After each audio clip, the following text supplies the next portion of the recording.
Hey, what's going on, man? Not much. Did you get the notes I sent?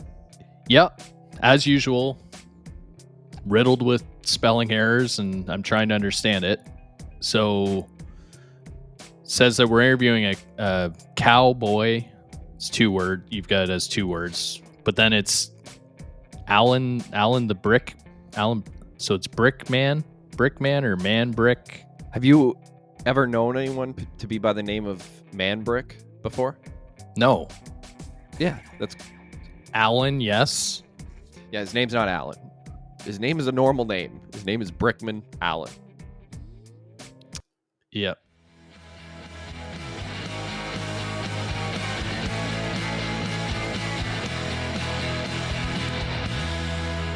Welcome to the show, everybody.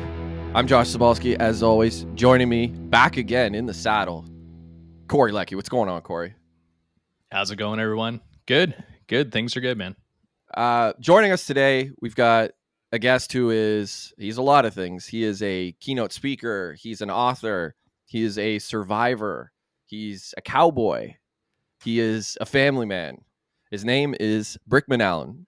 Brickman, how are things? It is going great this morning in Arizona, just, weathering the hot weather of the desert, but enjoying it. Awesome. We're getting wildly different weather up in Canada. Corey's going through a tornado watch or something like that. It's been raining here for like 5 days straight. So we're living in different worlds right now, but that's all right. So, Brickman, you have an incredible story that I'm not going to tell because it's definitely not my place. So I'm going to give you the honor to do that. So we are Second Story. We speak with people who have gone through a major change in their life that sent them down a different path and took them into, an interesting journey or perhaps a different line of work. And for you, you have an incredible story, and I'm going to let you share it. So, Brickman, what is your second story? Yeah, my story, it's a little bit different, and I know it's extreme. So I'll put a little disclaimer out there that this, if you're sensitive to anything blood or like accident wise, just kind of go in with some sensitivity, and I'll try to keep that in mind as well. Because what happened is 20 years ago, my wife and I, we had been married for about 1 year and 1 month. And we went to sleep one night, woke up the next morning to an intruder on our home. And he had entered through the garage door that was left open by mistake and went through all of our belongings looking for something of value. Quick grab and run. And when he didn't find it, he grew so angry, he actually went into the kitchen. He went through all the drawers, found the biggest knife he could find, which just happened to be an 8-inch chef knife, and took off his shoes so he could be as stealthily as possible, crept into the master bedroom, and upon seeing me, his anger flared. I'm not sure what it was, why he was so angry at the world or at me. He's actually a complete stranger to us. He stabbed me in the chest with that knife with such force that he buried it all the way to the handle, and the handle actually broke 2 ribs. However, instead of stabbing straight in, he kind of went in an angle, and so he went right underneath my right pectoral muscle, downward towards my belly button. So he went through lung, diaphragm, and liver. And that's when I woke up, and my wife and I, miraculously, not sure how, we were able to push him off the bed, and he got kind of tangled up his own feet. And she grabbed a cell phone and ran down the hall, called 911, and did exactly what is picture perfect for that situation. And she had SWAT and paramedics there within 3.5 minutes. But for those 3.5 minutes, this man was just growing angrier and angrier. He started yelling about how he was going to go after and kill my wife. And so the cowboy in me kicked in. My father taught me that the cowboy was the white knight of the Old West here in America, and that basically it was my job to protect those that couldn't protect themselves. And something clicked, and I came off that bed and fought the man for 3 minutes. And in those 3 minutes, I was stabbed a total of 7 times. At that 3-minute mark, I could hear sirens in the background. That's how we know it was the 3-minute mark. And I passed out from the loss of blood. In that moment, he was able to escape and run away. And I came to gain consciousness to see SWAT coming in, taking my wife out to safety. Blacked out again, came to again for paramedics working on me. Blacked out again. Next thing I know, I'm in an emergency room where they're working on me. And so throughout this whole course of time that I'm just fighting for my life, my wife, fortunately, was protected and safe and was taken care of. But the interesting thing is and I'm a believer in miracles. I think that miracles happen all around us every day, and we just don't even see them. But the miracle that happened this day is that there's these 2 trauma surgeons at this hospital. And they're not only the top trauma surgeons at that hospital, they're the best in the state and actually known throughout the country. People come from all over the world to be trained under these trauma surgeons. And yet, in 15 years that they worked at this hospital together, they never worked on a patient at the same time. And they were put into the emergency room with me, and they were able to operate on me. They removed a third of my right lung, repaired the diaphragm, and then kind of monitored the liver as best they could because it was pretty lacerated. Put me on life support, where they put 33 units of blood into my body. My body actually only holds 9, so bled out over 3 times in that short period of time. They put me on a respirator, and that respirator was breathing for me 75% of the time. Basically, I would breathe 1 breath on my own, and that machine would kick in and breathe 3 breaths for me. And then I would breathe 1 on my own. And they put me in an induced coma because I'm in this state of completely losing blood and adding blood at the same time, barely breathing. And they go out to my parents and my wife, and they say, okay, come in. It's time to say goodbye to Brick. He's probably not going to make it for 24 hours. And amazingly enough, I was able to come out of that coma 3 days later, and the doctors increased my chance of living from not living for 24 hours to it's going to be about 50% chance of survival, but it was going to take quite a bit from my part, and I was going to be in the hospital for 6 months. And what's amazing to me is in my earlier life, in my teen years, I went through some pretty hard things, and it taught me a lot about grit. It taught me a lot about myself and what I was capable of. And I put a regimen into place that allowed me to walk out of the hospital in 9 days. So just a complete point in my life where my life should have ended, and I was giving new life and a new opportunity to change the trajectory of where my life was going. Wow. It's an incredible story. Well, I just floored by that. Wow. Where to even start? What was it like to wake up to that? Like, to put yourself back in that event? What was it like to actually wake up from something like you just wake up and someone's in your home? I can't even imagine. It was the craziest thing because in the moment, I thought I was like in a dream or something like that.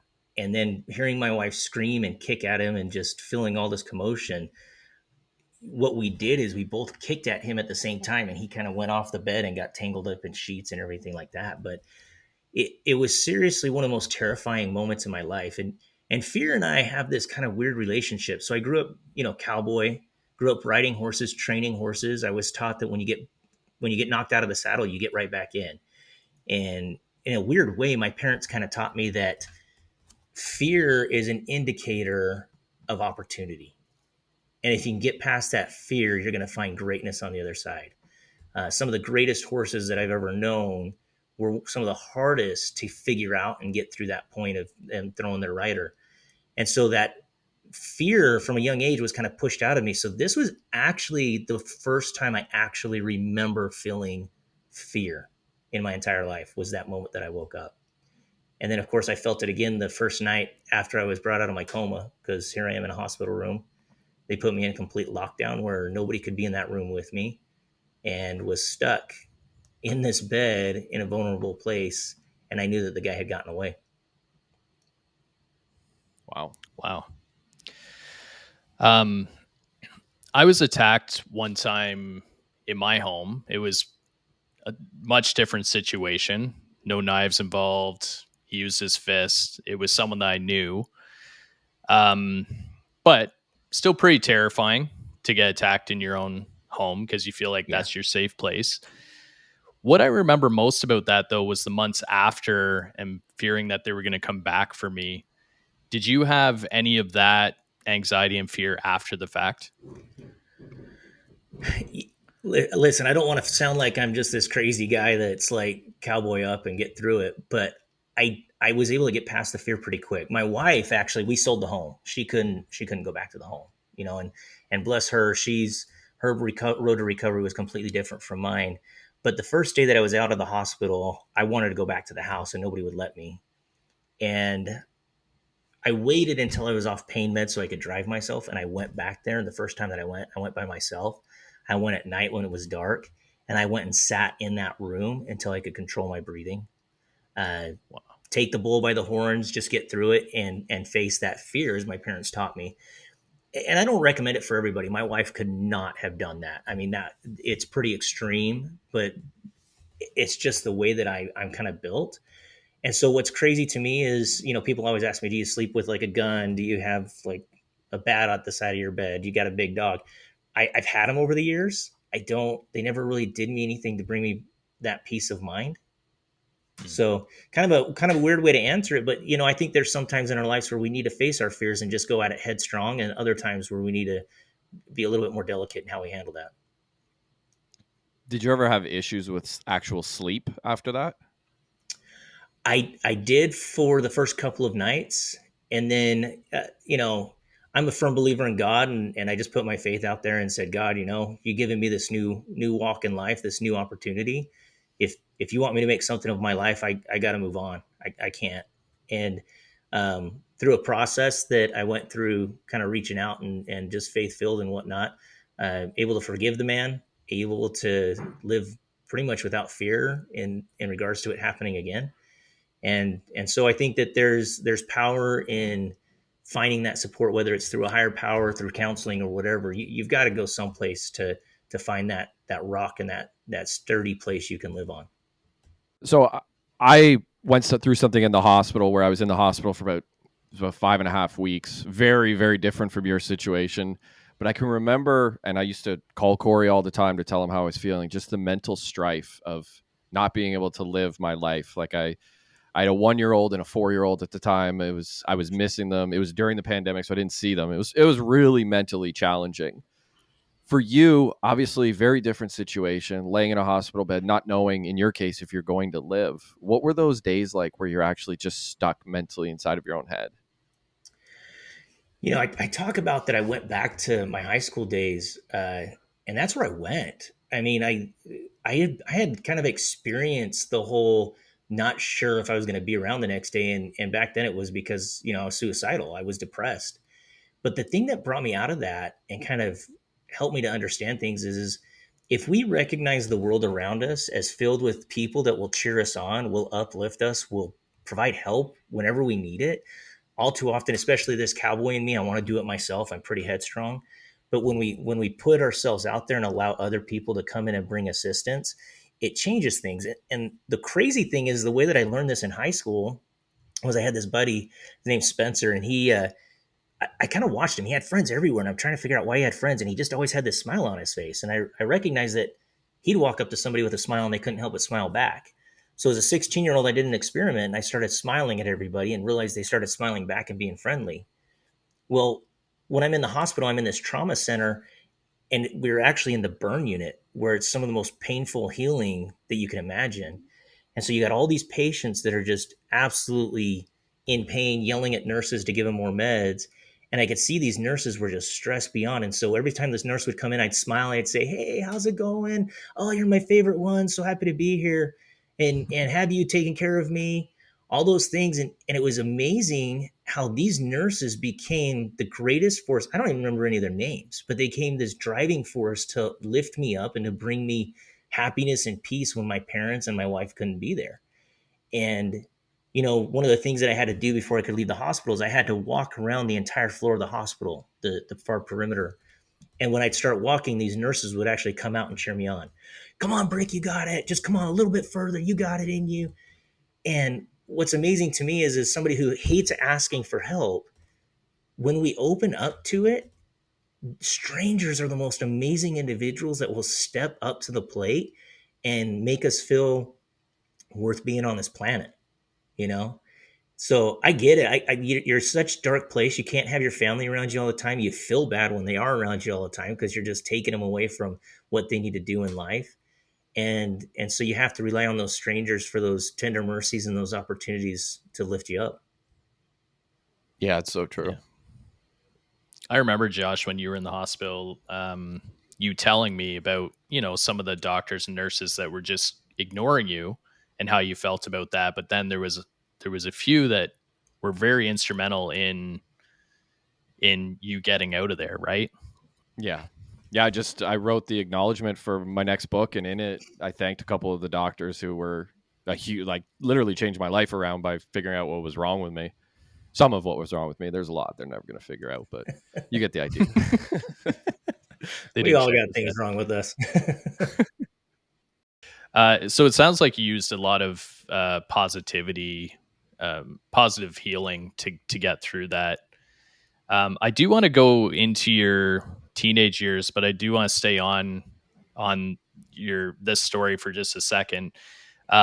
We've had a few guests on lately where they've been talking about sort of the chains of resentment holding them down, and also the power what forgiveness can do for you personally. Were you able to forgive your attacker? It sounds like you were, but how were you able to do that, and what did that do for you personally? Let me tell you, this is an interesting thing. I actually love this man with all my heart and completely forgave him. And it's kind of hard to explain. I mean, it goes back to, religious beliefs and whatnot. But if we talk about forgiveness as a whole in a psychological standpoint, the only person that wins when we don't forgive is the person that offended us. Like, not that they're trying to win, but that's where all the power's at. And the moment we recognize that we can't change the past, but we can change how we look forward and how our positivity can change in our life, it creates something new within us. And one of the most amazing things about what my experience did is it gave me a platform.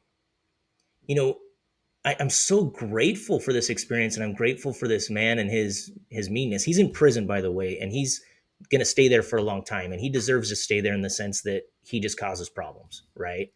And that's not out of maliciousness. That's just like nobody else needs to experience this.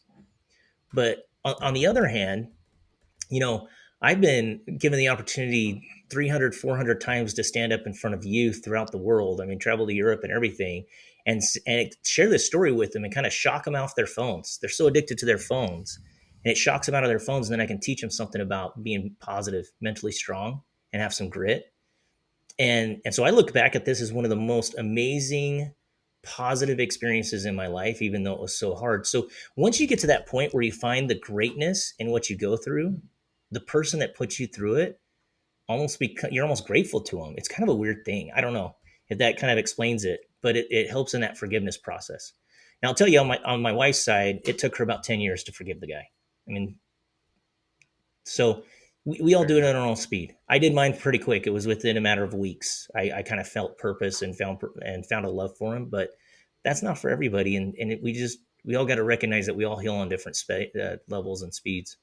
There's probably a lot of people who listen to that and think there's no way that I could find forgiveness. And I'm sure you've probably encountered a lot of people like that who say there's no way I could have forgiven. I've seen it in my own life. Like I had a cousin that was murdered years ago, like 30 plus years ago. And there's a lot of people in my own family who have forgiven the guy that did it. So I have seen it personally as well. Not everybody did, but like you say, not everybody can. Besides, I mean, you mentioned faith, but what inside of you allowed you to do that, to find that forgiveness? So it kind of goes back to a need to learn to forgive, and it goes back to my high school days. I mean, honestly, so much helped me from my teenage years. So much from that helped me get there. There was a point in high school where I received death threats. I was hit in the back of the head with rocks. I was taped to a tree. I was actually at one point surrounded by at least 100 people from my upper class chanting my name, wanting to just come in and pound me. And all my friends abandoned me. Like, none of them would stand next to me. And I found the world to be a very lonely place after that, right? If you don't forgive people, when they were coming back, they recognized it. And they're like, hey, I'm sorry. Some of them didn't even say sorry. They just try to rally around me. And if I had been so angry and unforgiving, I would have pushed them away and I would have lived in this land of isolation. And so for me, it was necessity. That's the first thing. And so I learned that when we don't forgive, it creates this darkness and this cloud in us that people sense and feel, and then they just don't want to be around us.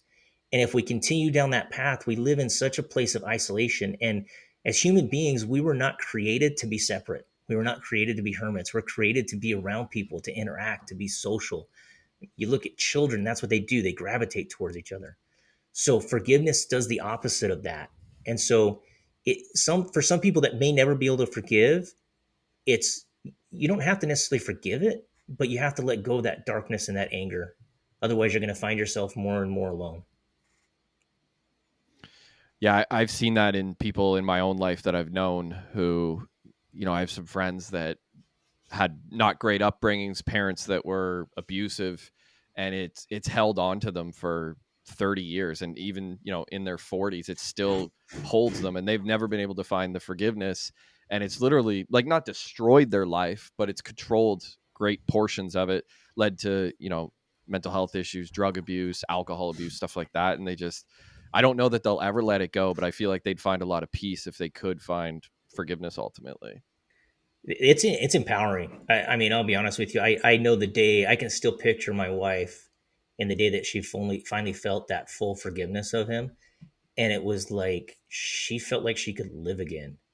It was very, I don't know, it was just different. You can see it in people, and that's the amazing thing is sometimes people just they don't realize how far down that path of darkness they've gone. Yeah. Yeah, it's those chains of resentment that that I mentioned. Yeah. Yeah. Um.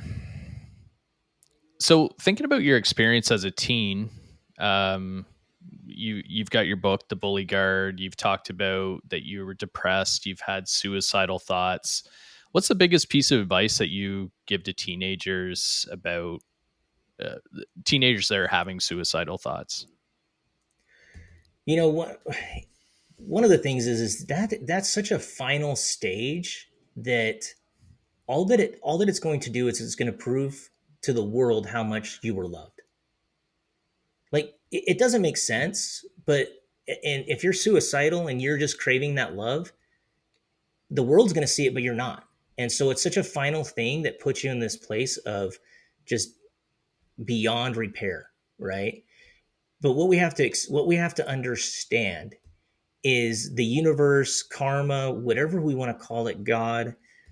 We all have a purpose. We all have an opportunity, and if we can keep the course, if we can get through what's really making us struggle, someday the universe will let us know what that purpose was. And let me kind of share that with you. So here I am in high school. I started out 5 feet tall, less than 100 pounds, with a name like Brickman, right? Just this rock solid name. My parents didn't know it, but they were making me a target. Pretty easy. Getting through what I went through and being bullied, I was even choked out in class one day by a student right in front of a teacher that was trying to stop it, right? So I had this kind of crazy experience. Fast forward 20 years, my son's in school.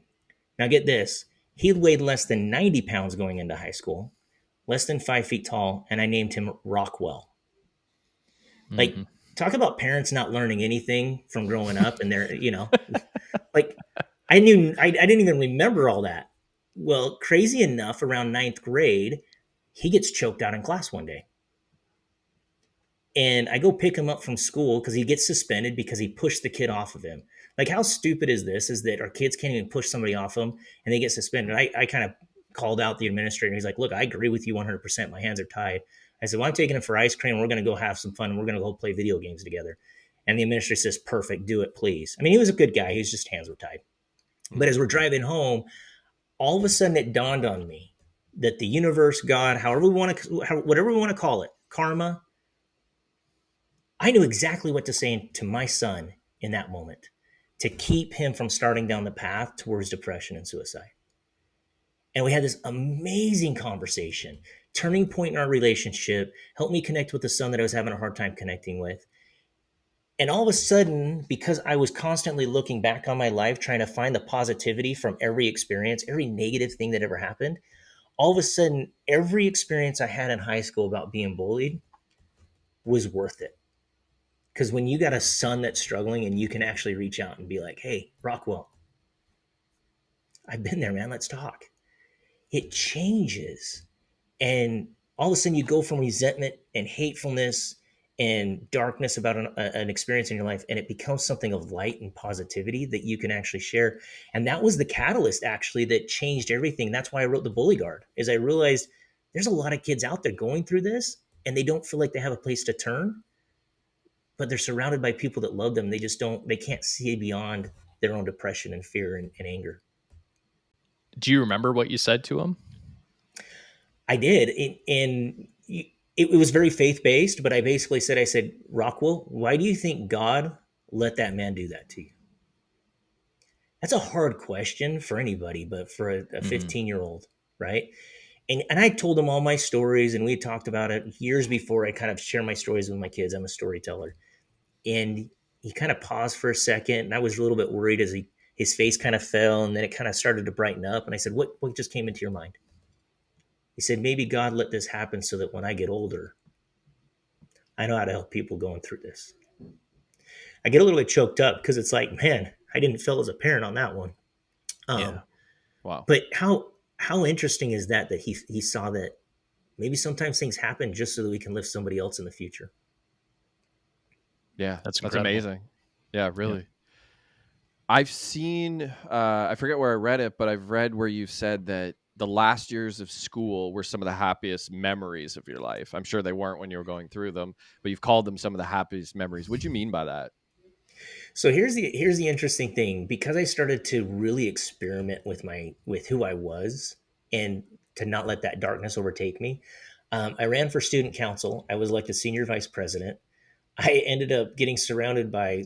I went to a big school. I mean, my graduating class was like 800 people, 900 people, Oof. Wow. and towards the middle of my junior year, I used to do gymnastics, and I was just kind of for working out mostly, and I was at the gym and I did like round off back handspring, back flip. And the next thing you know, I've got 30 girls from my high school surrounding me, and they're like, "Hey, we want you to be the mascot." I'm like, I'm not a guy cheerleader. This like, no, I mean, this is the '90s, guys. I mean, come on, let's think about this. This is like a death sentence. And they're like, no, we'll make sure that nobody knows it's you. So going into my senior year, here I am hanging out with the most beautiful girls at the school, uh, riding the bus with them to football games. And I joke about it because they would put the mascot head on me backwards, and then they'd all change. And so I'd go back to school being like, "Yeah, the girls on the bus just changed in front of me." It's like all of a sudden I started being different. And looking back, what was the change was that experiment. I did two experiments. One was smiling to everybody and just saying hello. And all of a sudden, I just had friends. I made friends with every demographic, every clique in the school. And the other one is a teacher challenged me to do an experiment where I talked to myself in the mirror, just being positive for 30 days. And the rule on that one is that I couldn't repeat myself and I couldn't lie. And what's interesting is when you look yourself in the eye and you say out loud truths about yourself, you find power in that. I still remember looking in the mirror and telling myself that I'm the strongest person I know, and all of a sudden it dawns on me. I show up and I go to school at a place that I hate every day. I walk down halls where I get beat up. I each morning I sit here and think, should I end it all today? And I in that moment I said I'm the strongest person. I'm like, dude, you're like strong. You're not physically strong, but man, nobody's got anything on you. So what it was is I found love for myself by doing these things, and I found that other people loved me. And so by my senior year, I wasn't the most popular kid in school, but man, I had a lot of friends, a lot of acquaintances, and people that would say hi to me, and it just changed. Everything changed. Wow. That's what you call willing yourself through something. That's amazing. And I believe that everybody, personally, I believe that everybody can, but in a psychological level and based in psychology and seeing other people, not everybody can do that. It has a lot to do with your early on upbringing. It has a lot to do with the people that you surround yourself with. If you surround yourself with people that can will themselves through things, you're going to do the same thing, right? So, and that's one of the things I tell these teenagers is like, look who you're surrounded with. Are they people that bring you out, down or lift you up? Yeah. I'm trying to write a book for my 40th birthday that's about 40 things I've learned. Corey's been helping me work on it too. And one of the things that I've written down for it is that the people you surround yourself with are more important than the people you're born surrounded by. And I'm of the opinion that, like you're saying, you could surround yourself with a lot of people with, negative behaviors, ill intent that can really bring you down, but you can do the opposite too. Surround yourself with positive people, intelligent people, funny people, like depending on what you want to be. And they can really change your mood and change the direction of your life. So absolutely. I believe in that too. And you got to acknowledge that's one of the scariest things, because you're in a comfort place with the people you surround yourself with, and to look around and be like, hey, I need to make a change. And, I tell teenagers that. I say, the people that you surround yourself with, if they're not lifting you up, it's the scariest thing to be like, hey, I need to make a change here, because you're basically going out on your own. And what I love in stories is the hero's journey, right? You guys are probably pretty familiar with this. The hero that's just downtrodden and everything like that, and finds power and makes friends and everything like that. And I think that we all have to go through that hero's journey. At some point, we got to feel pretty alone as we try to restart and recommit. So kind of pivoting from that a little bit, you talk a lot about living outside of yourself. Are you able to elaborate on what you mean by that? Yeah, I think that in the world today, too many of us live in an inward looking, selfish place where we're constantly comparing ourselves to others. Do we have what others people have? Do I look as good? Do I have as big a boat or as nice a car? And we're always looking inward as to me, I deserve, I get. When you live outside, all you do is look outward to see how you can help the people around you. And if you take this into your life and you're just constantly thinking, okay, how can I help this person? And it takes time to train that way, but when you walk into your house and your teenage son has had a rough day and you just had one of the worst days at the office, the greatest thing is to forget about what just went through at the office and take your son aside and try to help. My grandfather, Mel Curtis, this amazing man, cowboy, constable, all these things.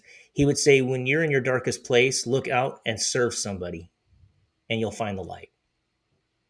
Right. And so that's what it is. And there's a lot of studies on this. If you're talking leadership in business, like the servant leader is just this amazing concept of, is if I'm constantly thinking about my employees and how I can get them to their next level, all it's going to do is up my business. I mean, it's a selfish way of looking at it, but if all I'm doing is trying to help my individual employee reach their greatest potential, my business is just going to skyrocket. And too many of us think that I need to put myself on this pedestal and direct from above. But if you get down in the trenches and you're just like, hey, I'm willing to do everything you're doing, teach me what you're doing, let's learn this together, all those things. But then what it does is it takes your day, and instead of being this day of just like, I got to go to work and I got to yell at somebody or discipline somebody, like, I'm excited to go to work every day. I love it because all I got to do is surround myself with great people that I'm trying to make better. You have that hashtag live outside. What can you define that? What's it mean? Live outside is strictly just live outside yourself, meaning live outside expectations, live outside limits, live outside your own wants and needs, and look to how you can serve the world and serve the people that surround you. Awesome. Love that. Yeah, me too. So can we talk about expectations for a second? I don't think we've ever talked about that on this show, but expectations are, I can remember growing up and feeling people's expectations of me, and it almost like captured a lot of what I did in my own life. I went to school too young. I feel like I just turned 18 when I went to college. I wasn't ready. I went because that was what was expected of me. And then same, I went back because I knew after my first year of college that it wasn't for me what I was in, but I went back because that was the expectation of me. And then I went to a different thing because that was kind of the expectation. And there were so many things in my life that I was doing that really weren't my own first choice, but it was just the expectations. And I think people have so many expectations of their life, but even like events, like if you're going to an event and your expectations are like, this is going to be the best time ever, it never lives up to what you kind of bill it as. So how does one, like yourself, talking about living outside of expectations, how does somebody actually live outside of the expectations that they feel have been put on them by other people? Okay, to start this, let me share something with you. So it's kind of an odd experiment, but if you think about it, when you go to a restaurant and you just ask for water, for some reason that water tastes better than the water that you drink at home. And I guarantee you it's been through less filters. Probably. They've done studies, and here, no, seriously, but they've done studies, and here's what this study is if you're making a sandwich and somebody else makes that exact same sandwich, the entire time you're making that sandwich, you're building up this expectation of how it's going to taste in your head. And it just builds bigger and bigger and bigger the entire time you're preparing it, because you're seeing all these amazing ingredients go into it. And then you eat it and it just disappoints. But if somebody else just takes that same sandwich and you're distracted through the whole process of them building and they put it in front of you and you eat it, it tastes phenomenal because our expectation wasn't built up, right? And we do this every day in life where we sit there and, oh, I'm going to go into work today, I'm going to crush it, I'm going to make, if you're a salesperson, I'm going to make 100 phone calls, I'm going to, convert over 10% of those. And then you get through that day and you hit 80 phone calls because there was this little old lady who got on the phone that just wouldn't let you off, right? Mm-hmm. And so you go home feeling like you completely failed. But in reality, that little old lady that you just refused to hang up on, you kind of stayed on the line with her. That was the only phone call that she received that day, and she hadn't seen her kids in weeks, and she was lonely and just needed somebody to talk to. But because we had this expectation, we closed ourselves off to seeing the greatness that was that day. And that's the problem with expectations. And so, yeah, we can have expectations. We can have hopes and dreams and a drive and a push to it. But we have to pause in the journey to realize that something greater is happening. So, for instance, Josh, going back to you, you went to college, then you went back. You have to you can't tell me that there wasn't some great experiences that happened in those 2 years that helped shape you and made you great in some way.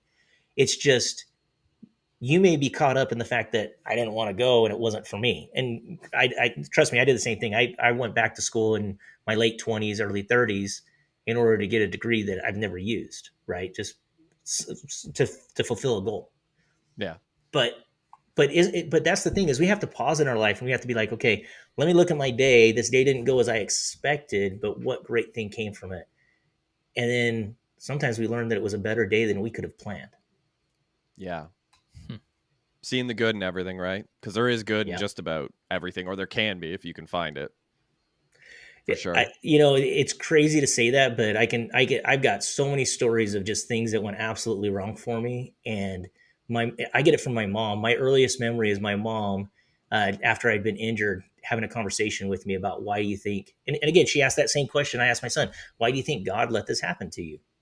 Right? As an 8-year-old, that's crazy. And yet I started to find reasons why bad things happened, like good reasons.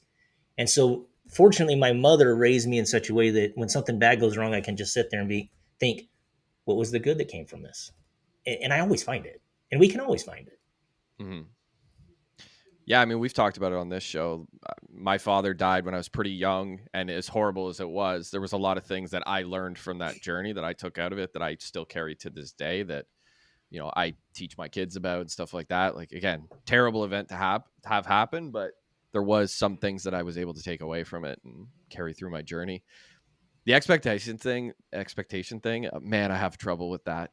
Every day I map out what I want my day to be. Like I have a checklist and stuff like that. And lately, probably in the last month or so, I've realized that I never finish it all. So I've started to actually kind of move things out of my list and be like, I'm going to deal with that next week. And it's actually made me better to sort of lower my own expectations. And at the end of the day, I might have one or two things to settle up with before I go to bed. But I'm like, it's a lot better than 5 or 6. So by lowering my expectations a little bit, I've actually given myself some peace and some, I've taken a lot of good things out of that. But yeah, I found the live outside of expectations to be particularly of interest to me. That's really cool. I like it. Well, Josh, here's the interesting point. When you look at it, I don't care how strong-willed you are. I'm a pretty strong-willed person. I mean, I can acknowledge that. Clearly. I would If agree. you set yourself, if you, well, I guess so, right? If you set yourself up like that every day, where you look back on your day and you're like, man, I failed. I didn't get to these 5 things. It doesn't matter who you are, doing the year after year, day after day. You're going to start realizing, you're going to start thinking about yourself as somebody who doesn't accomplish things. There's going to be a part of you. It doesn't matter who you are. And so by giving yourself those wins of just being like, look, I know I'm not going to get to this today, so I'm going to put it on tomorrow. And accomplishing everything in the day, amazing. But if you don't accomplish everything in the day, looking back and, okay, why didn't I accomplish it? And what great thing did I do that kept me from accomplishing it? Then that means, hey, I won. No matter what, even if I didn't hit everything, I won because I did this amazing, great thing that wasn't on my list. Yeah. Yeah, we can make all the maps and all the plans in the world, but you have to be willing to pivot to other things because, like you say, you leave yourself open to something that could be incredible. talking to a new Yeah. person you otherwise wouldn't have met, or, any Things number come of up. things that could happen. Yeah, for sure. Yeah. Yeah, Brickman, what's your biggest live outside accomplishment? So something that you never would have done prior to the incident that you've done since. It's got to be twofold. There's two of them that I just kind of put up there the same. I was I was not one that looked for the stage. I really wasn't. But to be able to put down that thousands and thousands of teenagers have stood in front of me. I mean, like I said, I've traveled all over the world to do this, and it's not the stage. It's not the moment of hype or the energy that comes from the stage. It's afterwards. I'll receive these DMs of kids in the audience. Hey man, I didn't know if I needed to. Man, I get emotional about this. I didn't know if anybody loved me or if there was purpose to me being here. But after hearing you speak, I've got this. Right? I mean, it's the individual impact we have that is the most astounding thing. And if I hadn't gone through what I went through, and if I hadn't experienced that low level, I would have never been able to reach that person. And so, it may sound cheesy. I mean, coming from this cowboy that's got tears in his eyes right now, it is a little bit cheesy. But if I only connected with one kid in doing this for 20 plus years that I've done it, if I kept one kid from going down that dark path, worth it, right? Yeah. So it Yeah. what really did what the second story did for me is it changed, and I started to realize I wasn't having an impact on the world. I was having an impact on my career. That's all I was doing. I was flying high and moving up and getting promotions that I told I'd never get because I didn't have a degree. All those things. I was just killing it. I was crushing it, and I recognized, you know what? That's not a way to live if you're not giving back. Um, so like my current company that I've got here with all this stuff behind me, it's an architect firm. But my architect firm actually specializes going to all the rural schools in Arizona, and we find these schools that are run down and just don't even have the money to fix themselves, and we teach them and help them get grants, and then we help them rebuild these schools to almost new. So Wow. these kids have a safe place. So my whole what it did, and those are my two biggest accomplishments. Like I love what I do, but it's because I looked back and I saw that I could take greatness from this and put it out to the world. If we're not living to live for other people and we're just living for our own selfish needs, that's not a life that I ever want. Yeah, that's incredible. There's, so many stories of people who go through something horrific like you did, and their life sort of it goes the other way, where things get worse and they spiral out of control. And I've seen it in my own life with people I know, and it's just incredible that yours went the way it has. I've seen you talk about post-traumatic gains, and referring to obviously your traumatic experience and seeing other people's traumatic experience. What do you mean when you say post-traumatic gains? Post traumatic, that we talk about PTSD. Post traumatic gains actually come into play when we take what is our trauma and we use it to strengthen others. Again, it's that live outside, right? So let me kind of give you some insight. So when we finished World War II, all these soldiers came home, and PTSD, some people might say that it just wasn't talked about, it wasn't understood, it wasn't explored. I personally think it just wasn't as prevalent with our veterans. And the reason being is they came home and they had to get to work because we were a farming industry. That's what we did. A lot of these guys came home to farms, and the farms were run down and they had to just go right back in and get to work. And the amazing thing is in the American communities, when this all happened, they would come home and not only was their farm destroyed, but their neighbor's farm was destroyed and just run down. And so they came together as communities and they rallied around each other and they went to work helping each other rebuild.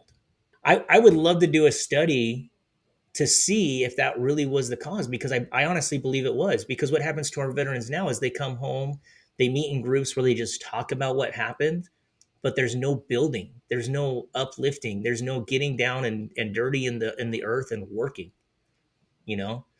And the good things, the good programs that they have for these veterans that work, they're working with animals. It's going back to post World War II, where they were working with animals, farming, and everything like that. To me, it just all ties in together. So post traumatic gains basically is we take what happens to us, even if we find positive in it, we have to take it to the next level and use it to build up others and to better other people and their lives and help them get through what they went through. Much like my son said, maybe God let this happen so that I could help somebody else who's going through it. So I read this book years ago. I can't remember what it was called. It was maybe 2 or 3 years ago. I read a lot of books during the pandemic, but it was about how sometimes just doing therapy can actually be a negative for somebody because you spend so much time and you just sort of sit with your pain and you sit with your thoughts and you're just sort of marinating in it constantly, and you're not actually actioning the things that you're doing. It's just like a constant inside of your own head. And you talk about post-traumatic gains. It kind of and how that can sort of be put into place. It makes a lot of sense that, like, if you actually go out into the world and experience things and not just live inside of your trauma, that can actually be much more positive. Like, I'm sure people still would need therapy, but just not living with that and just only thinking about it. I don't know, we've been sort of taught as a society to do these sort of things, like talk about them. If we're having problems, just talk about them. But yeah, actioning it seems to make a lot more sense too, to kind of in conjunction with talking about our problems. Well, and what's amazing is you get two veterans next to each other, and let's say that you got them out on a farm, whatever, right? They're working side by side. There's a kindred spirit that comes into play, and all of a sudden, one of them opens up. Hey, I want to tell you about my experience. There's this weird phenomenon. I've always called it the playground theory or the playground commitment. If you go back to when you were in elementary school, you'd walk up to your buddy and be like, "Hey, I got this crush on so and so," right? And you'd say who your crush was. When we did that as a kid, what typically happened is our friend felt obligated to share the same thing. So you get two veterans Hmm. working side by side, one's in a strong place, and they say, "Hey, here's my experience." The other one now has an opportunity to share the experience to somebody that not only understands it, but is doing something with it. And it becomes this chain reaction where that veteran now becomes strong and it passes on and it goes down. But just the sitting and talking to a therapist that hasn't been through it, or even one that has, but just all they do is ask you questions to try to draw more out of you. And I never felt much healing in that. I didn't go to counseling at all. My wife did. My wife still goes to counseling at times, but her biggest blessing is and recovery came through going with me to speak to youth and teenagers. And she wouldn't get on stage, but she would hang out afterwards and talk to them one on one. We're all built so differently. It makes sense to see in the world everybody's got different ways of sort of working through different things, grief, trauma, whatever it happens to be. So yeah, it makes sense that even just you and your wife, you have different ways of working your way through things and working your way through other things like forgiveness too. Like, we all don't find that at the same time. But yeah, we're all such different beings. um I've seen you talk a lot about courage, and obviously you have a great deal of courage, having gone through what you went through and going out into the world and sharing your story and things like that. I was playing this little card game with my daughters last night, and it's a game about, like, recognizing your emotions. It's meant to teach, like, emotional intelligence and things like that. And the word courageous came up, and it actually had a definition and examples. And my oldest daughter was saying, like, I'm not brave, I'm not courageous. And I started, like, listing the little things that she does that's brave. Like, I mean, Corey's seen it. We took her when she was 5 to a water park, and she went on the biggest slide. It was nuts. It's like little 5-year-old girl. They're like, the lifeguards looked at her. They're like, "Are you sure?" I was like, "Well, she wants to."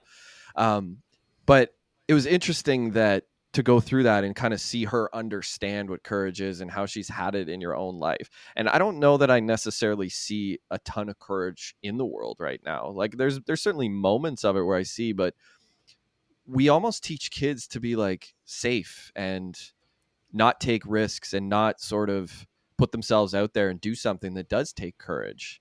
So, as you see it, I mean, you talk about courage a lot. Why is courage important in today's world? Think about the history of the world.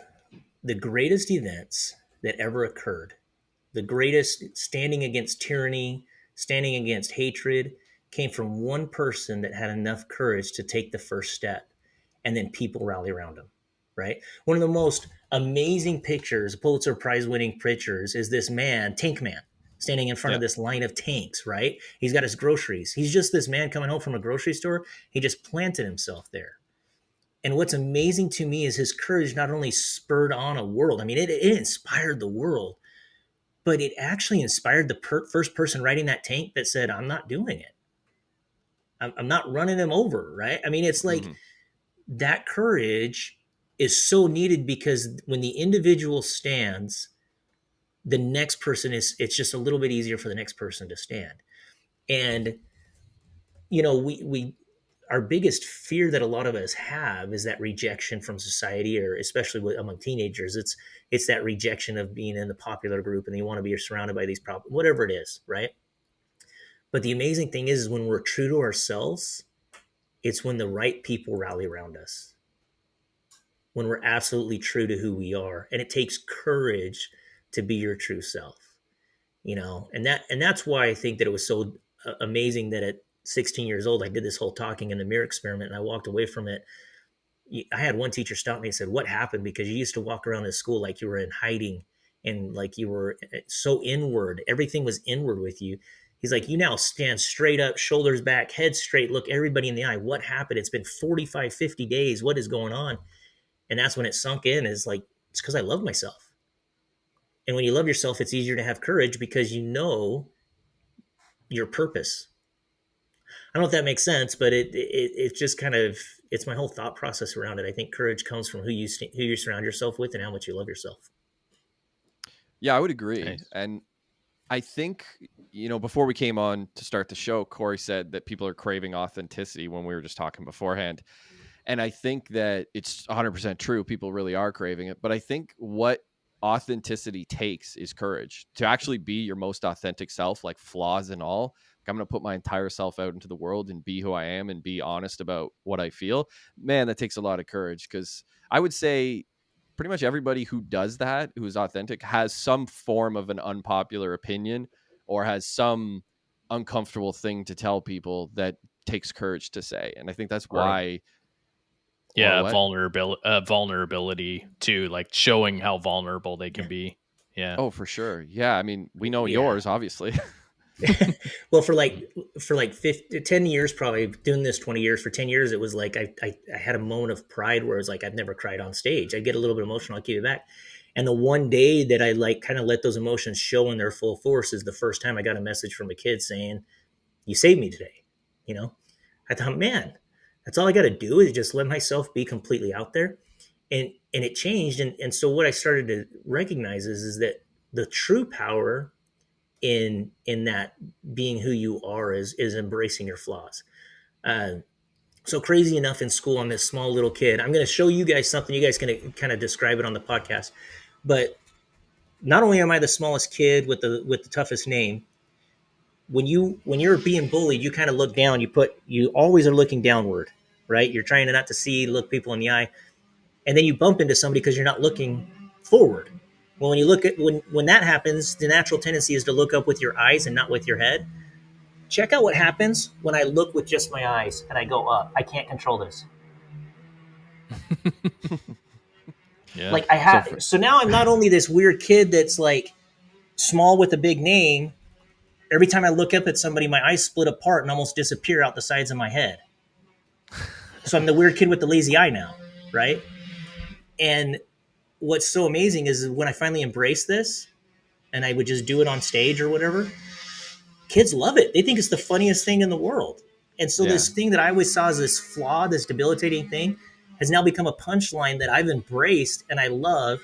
And the crazy thing is two of my kids have the same thing. And all they do is go around school when somebody's like upset or mad, and they just walk up to them and they do that, and the kid starts laughing. Like, we use it for good, but it's our biggest flaw. I've really tried to embrace my flaws the last couple of years. It took first to recognize what they all were, because there's things that I know I have flaws in, but then there's things that I was completely unaware of that other people needed to point out to me. And it's a hard thing to hear people, you know, tell you what your flaws are, and then to be like, oh man, I never saw that before. And now you have to deal with that. That's a hard thing. And it's work that's never done. It's like fixing your house, right? You're never done fixing your house. You're never done fixing yourself. and it takes a lot of courage to go out into the world with those flaws. So that's cool. That eye thing for our audio listeners, it looks like the Undertaker from the WWE or WWF, kind of like the Undertaker rolling his eyes in the back of his head. You could have been his brother. You could have been Kane, maybe. I don't know if you watch wrestling, but awesome. Corey and I consider ourselves to be storytellers. That's the whole reason we started this pod. And when we actually first started talking about it, we were trying to figure out, like, what's the theme? Like, what are we? And we eventually figured out that, we're storytellers. That's what we do. That's what we've always done. And that's what we're here for. And I know that you're a storyteller as well. And you talk about the art of storytelling. What made you want to be a storyteller? It's got to be my heritage. Like, I remember sitting as a 5-year-old cross-legged with all my cousins, and there was a ton of us. There was like 40 or 50 of us. And my grandfather just telling stories that captivated us, right? And then every time I'd go on a hunting trip or go on any trip with my dad, he'd pull out the cassette tapes from Louis L'Amour. And so we would listen to these Louis L'Amour tapes. And I fell in love with storytelling at a very young age, of seeing the power behind it, because the most amazing stories teach us something and inspire us to be better. Even like, you look at any Marvel movie, I mean, you can't walk out of there feeling inspired to be like, I could be better, right? I could be my own little hero or whatever, right? So once I found that power in it, that's a big part of it. I'm also a bit of an entertainer. I've got 2 brothers that are absolutely hilarious. They're funny. They can get on stage and MC and, get a crowd just captivated. I'm not as funny as they are, but I can tell a story better than them. So I kind of fell into that. It's like, okay, they're going to be the funny ones. I'm the serious one with the story. Yeah. Nice. And I'll attest, you are an excellent storyteller. So we've I appreciate that. Yeah. Thank you. What's your brother's names? So that's the crazy thing is all my siblings have very normal names. My older brother is Jake and my younger brother is Zach. Jake, Zach, and Brickman. Jake, Zach, and Brickman. Yeah. And it's just like, what in the world? And you ask my parents where my name came from, and I got so many stories over the years. I just started joking and said, it was during the hippie times, like afterwards, and they must have heard it someplace at like some type of, Earth, Wind, and Fire concert, or I don't even know, because they can't tell me where it came from. Interesting. Well, I think it's a cool name, but yeah, me too. Yeah, I appreciate that. So, Brickman, when people tune into this episode of the podcast, what are they going to take from it? I hope that they take a couple of things. One of the biggest things, I think, is just be your authentic self.